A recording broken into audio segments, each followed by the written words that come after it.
Welcome to the podcast Design Your Success, the podcast where human design and business meet.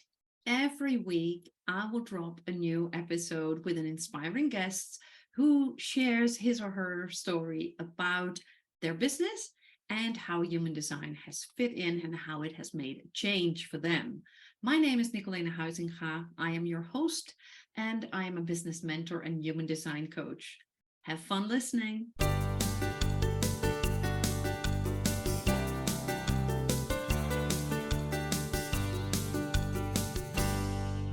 Hey, you guys, welcome to another episode of the Design Your Success podcast. And today is a very special day because I am interviewing my wonderful client, Dagmar Hopf. Welcome, Dagmar. Hey, hello. So good to have you here. So please introduce yourself to our listeners. Yeah, hello everyone. My name is Dagmar. I'm originally from East Germany and moved in 2010 to the Netherlands. After school, I've studied psychology and then I worked first as a management consultant in the area of organizational change and leadership development. And since 2007, I'm self-employed, in the beginning also as a consultant, later on as coach, for a while as a photographer, and now I'm more working as a counselor and coach. And besides that, I'm also mother of a boy. Great. I love that. I love that. So before we dive into the whole world of business and human design, how did you become an entrepreneur? If I would summarize that, in the end, it was a little bit by chance. It was never really a plan I had for myself. Um, as I said, I worked in a consultancy company and there were things changing internally, which felt not fine anymore. Also, some of my favorite colleagues left. And so it was time to make a decision. And first I thought, okay, I go into another company. I look maybe for an in-house consulting role or move into human resource. But somehow I couldn't find a job that really interested me or it didn't fit. And then I saw that one of my past colleagues started also her own business. And I said, okay, that could be also something I can do. It was just an option first. I explored and then I thought, why not? So it was, in the end, it was an experiment by chance, something I explored. And I felt that the risks I took were manageable. So it was about, getting your own laptop, getting a printer at home. I sat down with someone to find a company name and doing a website. But the good thing was that I could take with me some of my former clients I had before in the consultancy. So they wanted to continue to work with me. And that was kind of business the company wasn't so interested in anymore. That was also a part of the internal changes. They aim for different types of work. So therefore, I already had right from the beginning a client base, which made it, of course, pretty easy. At least it felt like that. And this is, yeah, how I started being an entrepreneur. It's so funny because so many people that I talk to on this podcast are accidental entrepreneurs. So it Yeah. just happened and they didn't really plan it. And here you are. You're another example of exactly that.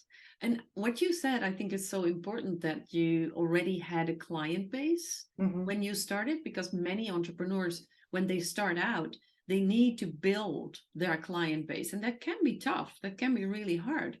So did you do the exact same thing what you did in your corporate job for the clients when you started your own business? In the beginning, yes. I even finished 2 projects for my former company because they had no one to step in into my place in these projects. And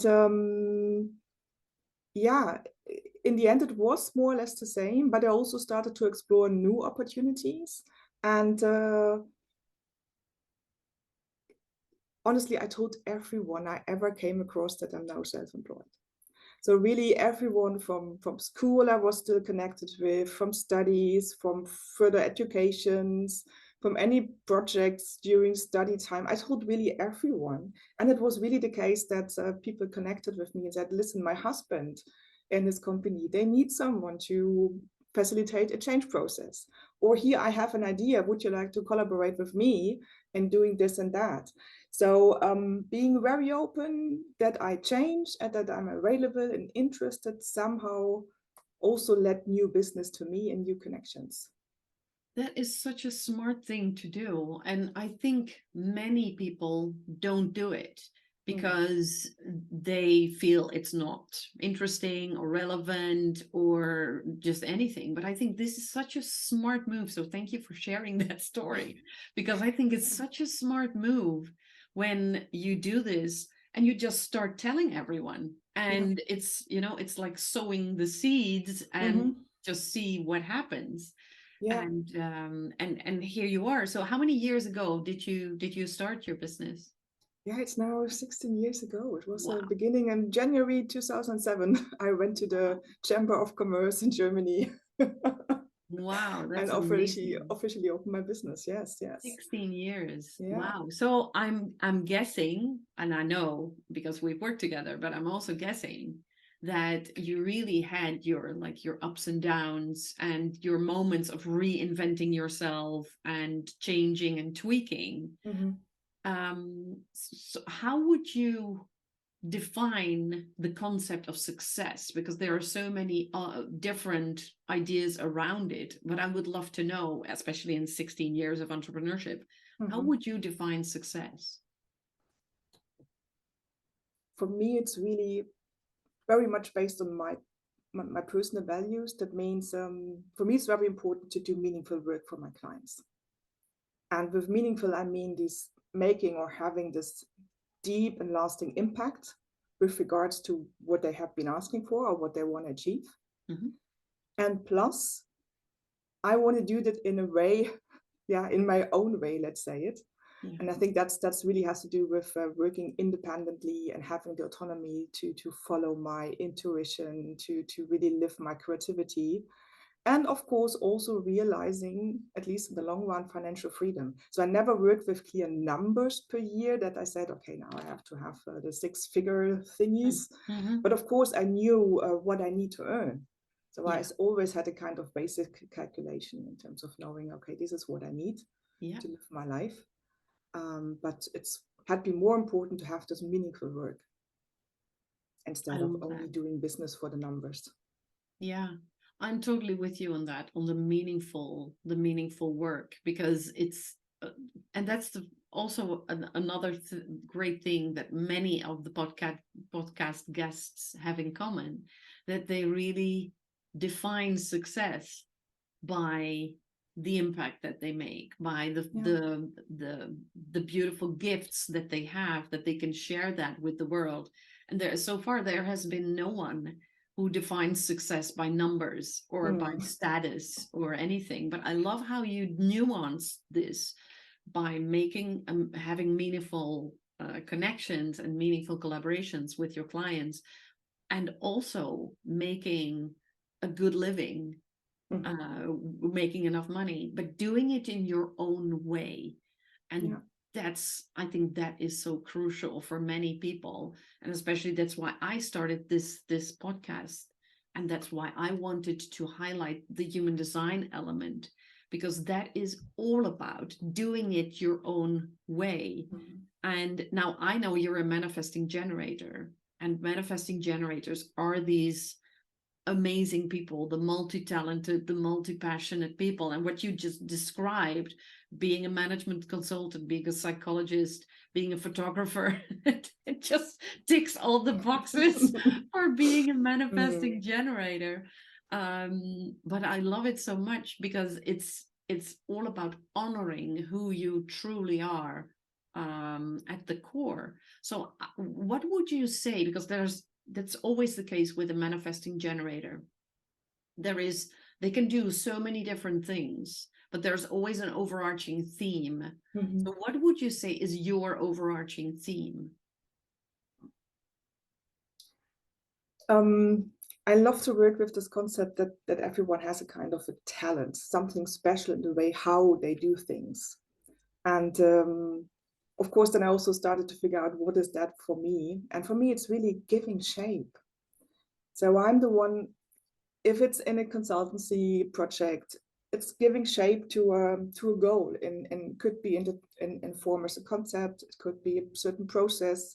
It could be by bringing people together in a certain new way that they can exchange. Yeah. Also for coaching one-on-one, it's again giving shape for a development process. Also with photography. Photography is not just making nice pictures.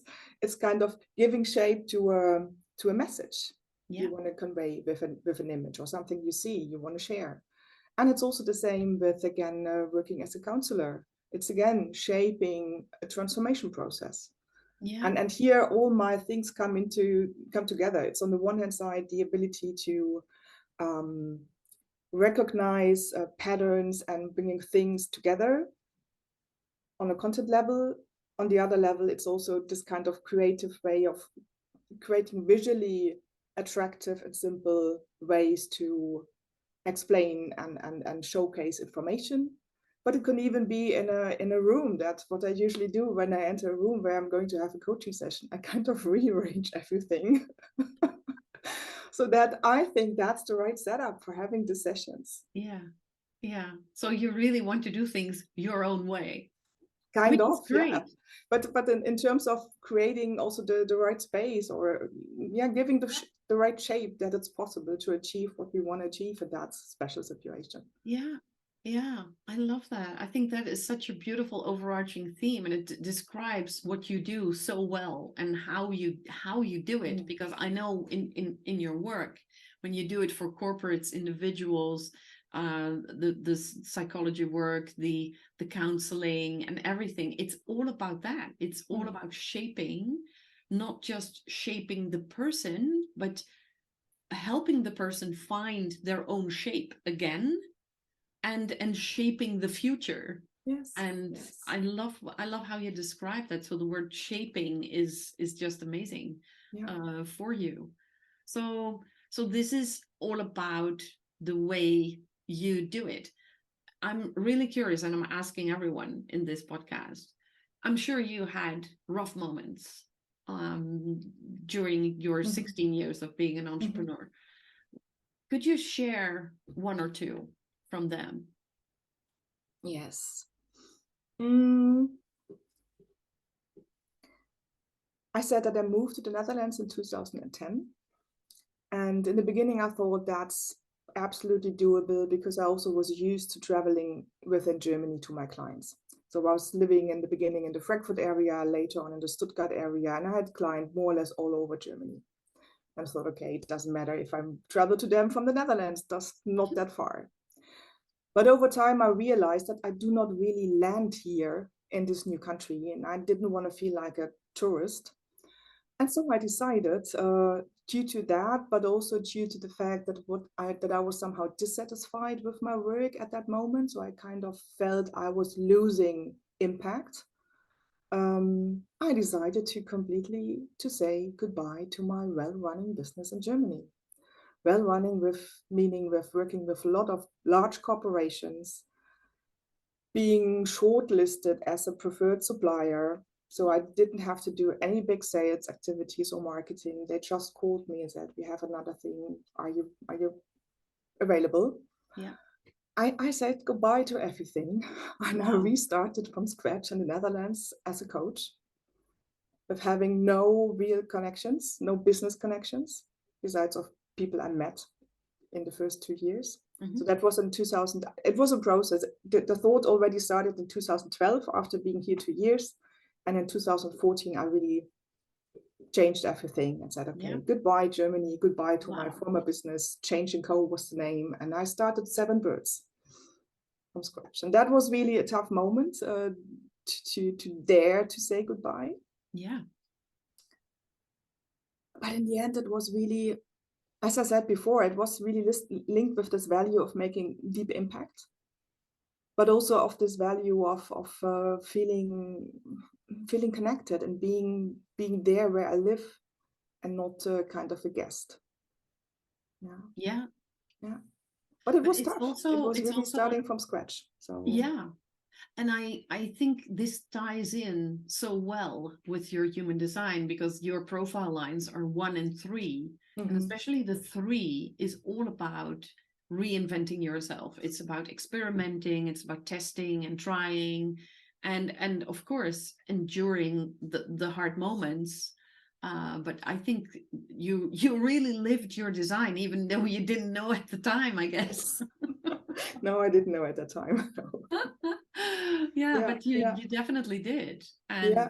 And it so was hard because I'm also a relatively introvert person, but now I really had to move out and really connect with people, go to networking and ask people and get connected. And because I had not this existing network here, wow.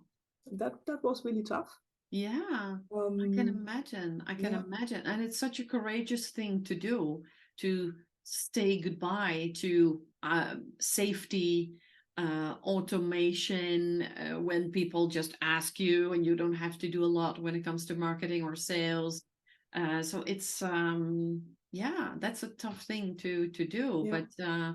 But it's very typical for people with a 3 in their profile that they Mm. do these kind of things. And it's also, when we look at your design, there's also a channel in your body graph that shows that those radical choices are actually a logical thing to do, Yeah. where other people may look at it like, whoa, what are you doing, this is really risky. And but for you it's like, no, this is the only way forward. Yeah. Yeah. Yeah. Yeah. So speaking of human design, um, you know your human design because we work together. But how do you apply it in your business? And what happened when you knew about it, when you started to Yeah. know about it? Yeah. What I found really interesting was just this part you mentioned, this being an explorer, that this is a very typical line in my business, not only with these big decisions, but also in all these small business decisions, that I'm very open to testing new tools, the techniques, new strategies, and an experiment, and then, but also very quickly decide, oh, this is working or this is not working.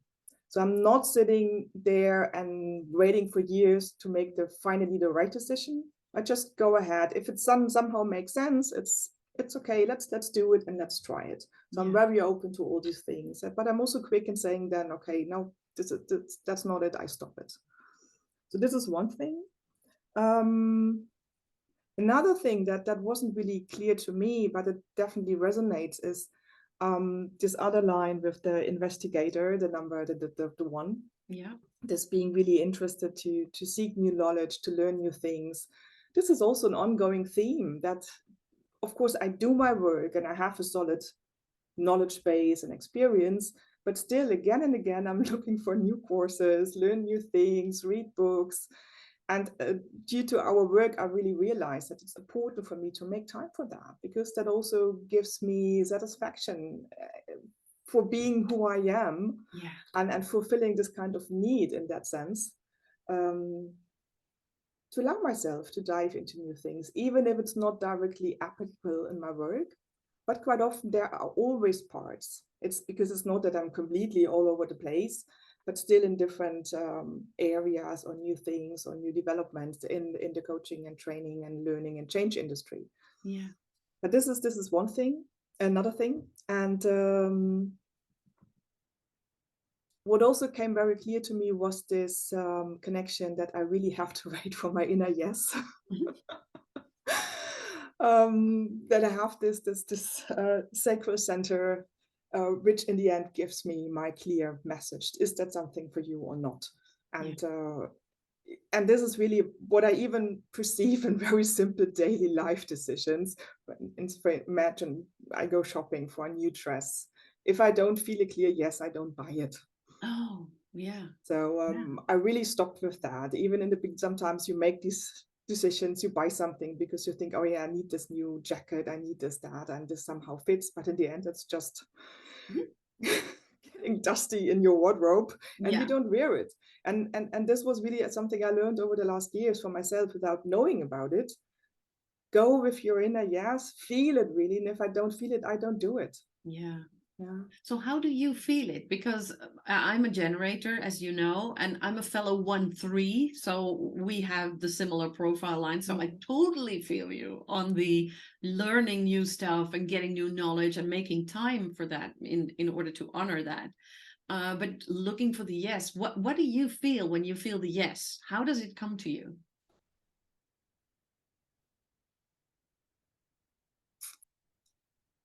It's really kind of very, very deep inner knowing. And quite often I cannot explain it. Okay. So this is what I often realize when having conversations with people who are more looking for facts and figures and proofs and explanations. I just can't explain it. I just know it. But I'm glad with that. For me, that's totally fine because it feels so convincing. Yeah. And usually I would say it also comes after a moment of stopping, kind of letting my inner wisdom do the puzzle. And then, for instance, after, you have a short bike ride somewhere and then you arrive, and during the bike ride, you do nothing, just watching out to the other people on the streets and don't know. And suddenly you know it. Yeah. Right? Or you have a short walk, or you wake up in the morning. These kind of moments is when I feel it the most. Yeah. That there's this deep knowing. There's the knowing. Yeah. Yeah, that's great. That's great. For me, I think it's important what you just said, that we need to let go of the forcing to find an answer, but we just allow the space and we allow the headspace, like you said, being on the bike, just being on the street, watching people, not having many thoughts, relaxing during a walk or anything, that your mind is kind of empty, and then the answers come to you. For me, and it may sound really weird, of course, it's nature is always a great thing for me. My weekly dip in the sea is always great, because if you're in cold water, there's literally nothing you can think of but the cold water. But another moment where the best ideas come to me and the most clarity comes to me is when I'm ironing. And it's so weird, because so the mind is completely empty and it's a mindless thing to do, and I'm just focusing on the clothes, and that's all I'm doing, and then I'm getting the ideas and the input. So that's just wonderful, and it's different for everyone, and that's why I ask you this, even though I didn't ask you up front. But it's so lovely to hear how you do this. Yeah, and maybe there's one more aspect. It's really the absence of every doubt. As long as I'm doubting, as long there's still a question mark, it's not a clear yes. Yeah. But if that's absolutely gone, no doubts, no question marks, that's also a sign that's an absolutely clear yes. Yeah, absolutely. Absolutely. And I think this is really important, that you when you feel the doubt, it means that you're still in your head as well. Probably, yeah. Yeah. And when you really feel the yes, then it's literally coming from your sacral center, from your defined sacral center. So that's just wonderful. Oh, I love this. I love this conversation so much. So before we wrap up this wonderful conversation, I would love to hear your top 3, your best advice that you can give our listeners. Okay. I want to start with that, what I just mentioned as one of the last things. What I said about myself is allow yourself to experiment, to review after a while, and then decide how to continue. Yeah. So don't be a perfectionist in that sense and wait for having the perfect recipe or concept. Just go ahead and try things out. Doesn't have to be big things, but go and try. But then also take the time to review and really check in. Is it that what suits my needs, what suits my goal? And if not, stop it and go with the next one. Yeah. So that would be one thing. Yeah. Another thing what I love to do, but this also suits my very structured and goal-oriented personality, is that I work with 90-day periods. So for instance, every quarter, I check at the beginning from every quarter, I check my business status in various areas. So products, services, finances, marketing, sales, but also me as a team or me with my collaborations, and I give them numbers. And then I define for this period what's now my goal for the next 90 days. And from that, I derive what are certain activities or projects I want to do. And then I do bi-weekly evaluations of that. And I bi-weekly tune in and see, okay, what's working well? What do I need to continue? What maybe I do need to stop with? What do I need to start with? So it's a very structured process, but it keeps me keeps me on track, but also always in this evaluation loop, what works and what does not work, but also kind of fine tuning. Maybe, for instance, this year, I wanted already the beginning of this year to start with redesigning my website. It's now already June, and I'm still in the process of getting started. But it's okay, because there were different other things I needed to look after in between, and it was somehow then also not so difficult to find not so easy to find the right partners to work with. And so it's okay, but I still have it. I know it. I now changed my plan for the year, and that's fine. But with having these 90-day periods, I keep an overview, and it's also not too big. It's not like a year. It's not a 5-year, because so many things change. True. And I think it's so smart to have it like in 90 days, because then it's still an easy to overview time frame, and it helps you to stay on track with the things that you decided to do, like the website, because before the end of the year it will be done. And I think that's a very smart way to handle it. Great. So that's another great advice. And the last thing, it's something I also learned from being a mother. It's always a phase.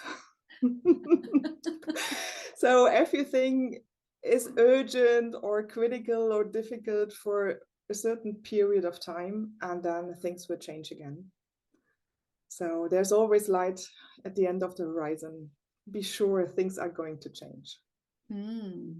I love that one. It's always a phase. Especially as a mother. I can relate to that. But also for business and for life, it's always a phase, and it will pass. And there's this great story that I read the other day. It's a kind of philosophical story that about a farmer in China who had a really tough time with his crop. And people around him said, "Oh, look at you, and you're getting poor." And he said exactly what you just said. It's a phase. This too will pass. That's what he said. This too will pass. And then at some point it turned around, and his crop was doing really well, and it was just amazing, and it was beautiful. And then everyone was like, "Oh, you're so lucky." And he said, "This too shall pass. This too shall pass." And this was his entire philosophy. So I love it that you just mentioned it, because I think you're so right. It's so true, and it's so relieving to consider that's the thing. Just as a phase. You don't get stuck in these negative thinkings or getting into panic mode. Exactly. It's okay. It's a phase. It's a phase. How can I help myself to deal with it now, or to stand through it? And then it will be different afterwards. Maybe there's something else difficult, but this is then over. This was just a phase. I love that. And that is such a great conclusion of our conversation. And of course, we're going to be sharing all your details in the show notes, so people can reach out to you, they can connect with you, and explore the wonderful work that you do, either for corporates, but also for individuals, especially when it comes to the counseling. And I love talking to you. I love working with you. So thank you so much for being here today. And we will definitely stay in touch. Yes. Thank you, Nicoline, as well. Also for these very interesting questions. I was really,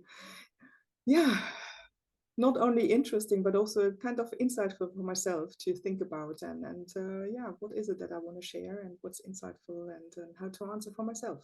Great. That's wonderful. So we all win. We all win. Yes, for sure. Right. Great. Thank you.